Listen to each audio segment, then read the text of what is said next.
দীর্ঘদিনের সম্পর্কে বিচ্ছেদ খুব বেদনাদায়ক।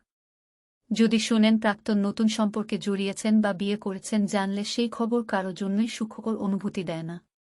চলুন জেনে নেই প্রাক্তনের বিয়ের খবরে নিজেকে কিভাবে সামলাবেন।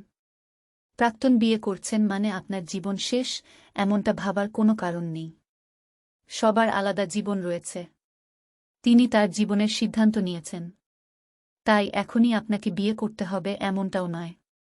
সঠিক মানুষের জন্য অপেক্ষা করুন। আপনাকে বাস্তবটা বুঝতে হবে। তড়িঘড়ি কোনো সিদ্ধান্ত নেবেন না।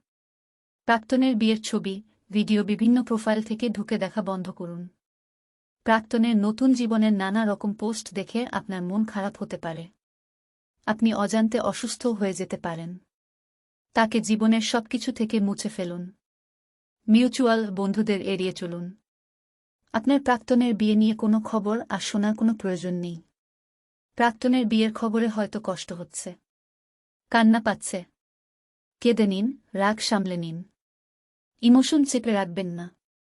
ইমোশন মনে রেখে দিলে জীবনে আর এগোতে পারবেন না।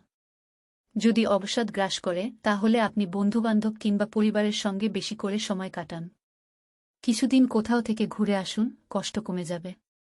প্রাক্তনকে অভিনন্দন জানানোর চিন্তা বাদ দিন। এই সময়ে প্রাক্তনের থেকে যত দূরে থাকতে পারেন ততই মঙ্গল। অন্য কোনো কাজে মন দিন। প্রাক্তনকে অভিনন্দন জানালে সে মনে করতে পারে আপনি এখনও তার প্রতি দুর্বল, যা আপনার জন্য ভালো কিছু নয়।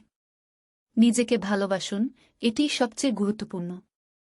বই পড়া, গান শোনা, শপিং, বেড়ানো, সাজগোজ, নিজের যা যা ভালো লাগে সে সব করে নিজেকে সময় দিন। নেশা জাতীয় দ্রব্য খাওয়া, অতিরিক্ত সিগারেট খাওয়া, নিজের শরীরে আঘাত, এগুলো করবেন না। শোককে শক্তিতে পরিণত করুন। এমন ঘটনা অসংখ্য মানুষের জীবনে ঘটেছে, পরেও আরও অসংখ্য মানুষের জীবনে ঘটবে। আপনি একা নন। এগিয়ে যাওয়া ছাড়া জীবনে আর কিছু নেই। নিজের ভবিষ্যৎ তৈরির কাজে মন দিন। বিশ্বাস করুন, আপনি পারবেন। আপনার প্রাক্তন নিজের জীবন সাজিয়ে নিচ্ছেন, এবার আপনার পালা। নিজেকে পুরনো স্মৃতিতে আটকে না রেখে এগিয়ে যাওয়ার জন্য পা বাড়ান। নতুনভাবে জীবনটা সাজান।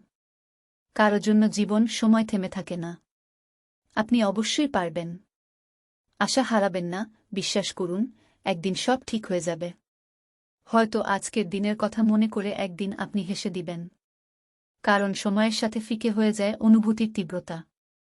যদি কোনোভাবেই নিজের আচরণকে নিয়ন্ত্রণ করতে না পারেন, তবে অবশ্যই ভালো কোনো কাউন্সেলরের পরামর্শ গ্রহণ করুন। ভালো থাকবেন। ভিডিও দেখার জন্য অনেক ধন্যবাদ। প্লিজ চ্যানেল সাবস্ক্রাইব করুন।